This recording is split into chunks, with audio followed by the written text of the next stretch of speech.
Welcome to a sports betting podcast from pregame.com for the week of January 29th, 2010. I'm your host, RJ Bell. I'm joined by Marco D'Angelo, 30 years in the business, Vegas runner, genuine professional bettor here in Vegas, star of the CNBC special on gambling.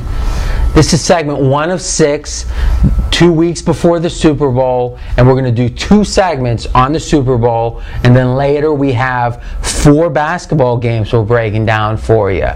Segment 1 of the Super Bowl is going to be general sports betting discussion.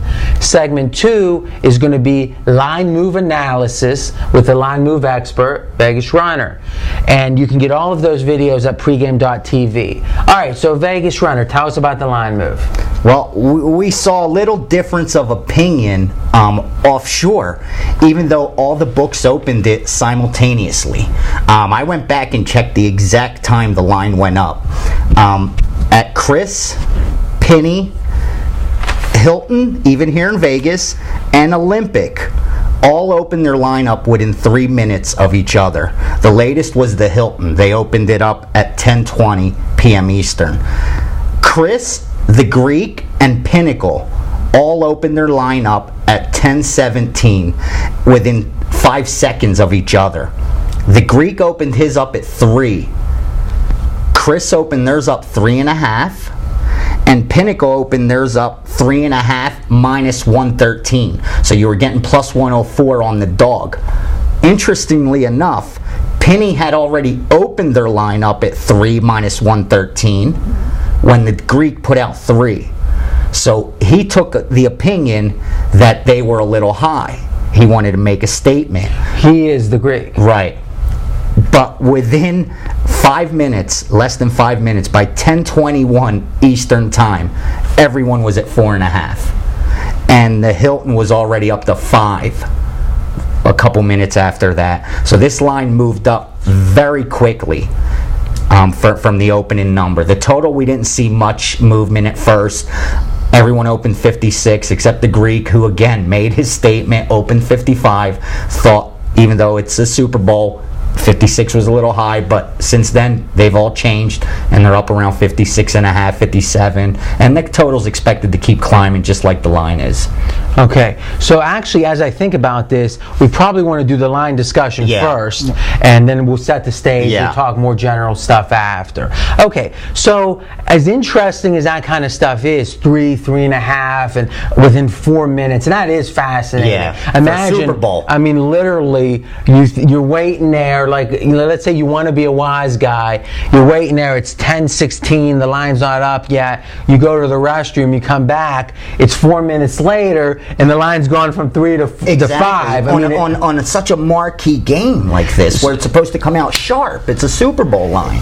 Well, is that the case, or is the Super Bowl line probably the line that is most influenced by public action? Yeah, because it gets the most. It gets the most. So it's going to be the line that, I mean, generally the Super Bowl always feels inflated to the favor. Everyone always says, oh, if this game was played early in the year. I mean, let's think about this. We're at 5.5 now, right? I've seen some 6. Yeah, I've seen 6 as well.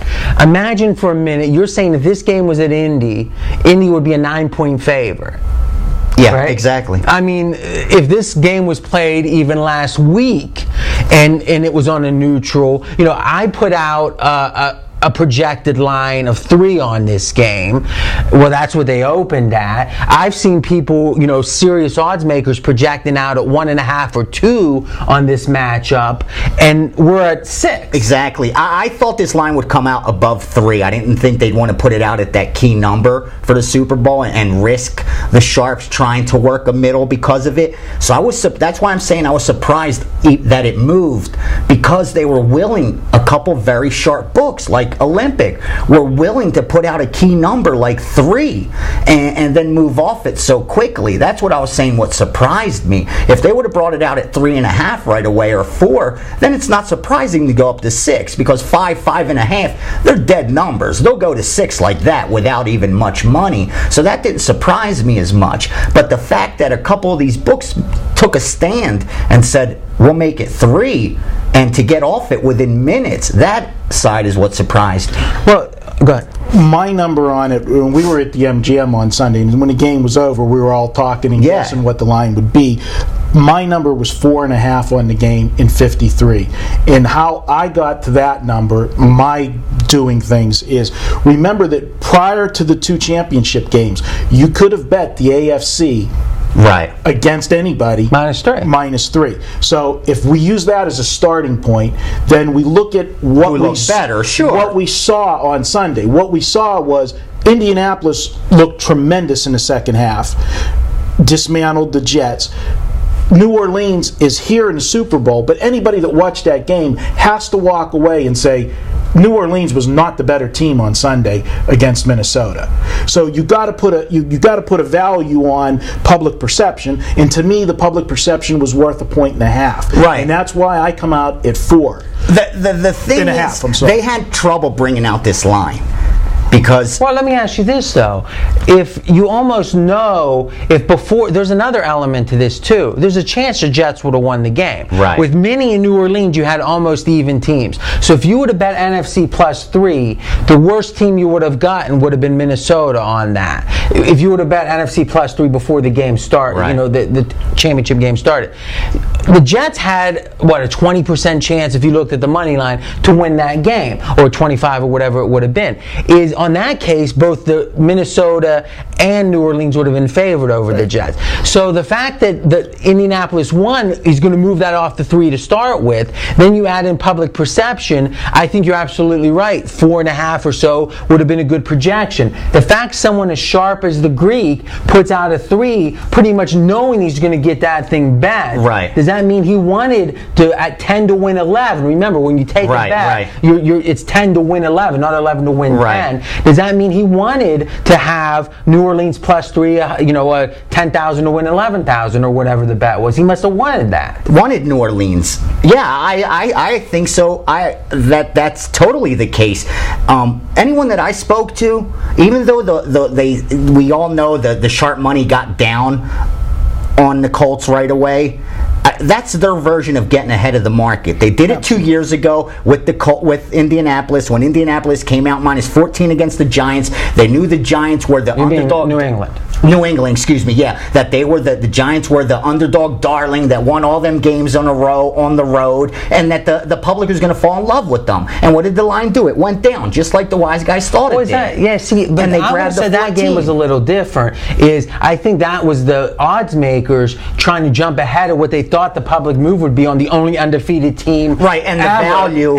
But then the sharp said no, they're not going to go this crazy with it, and they bet it down to 12, and then it really never moved from there. Well, the thing is, what happens with Super Bowls, like you always know, late money, the public usually bets the underdog. They usually on the money line always goes down. See, that's the distinction, and this is such a key distinction. Is they bet the money line on the dog, and then they bet the point spread on. Yeah, don't get me wrong. Come Super Bowl Sunday, the books are going to need the Saints. They're going to be big Saints fans. Where's this line? Let's make a prediction. Where's this line end on game day? I would not be surprised if it went at the square shops 7 even money. I would not be surprised at all. So they don't want to get there. I don't think they're going to have a choice. When you already see 6 -115 out there already, I think it's going to get to 6.5 at least. I don't. It'll be so hard to get to 7. But hearing bookmakers out here speaking, they said they'll have no problem at all going to 7.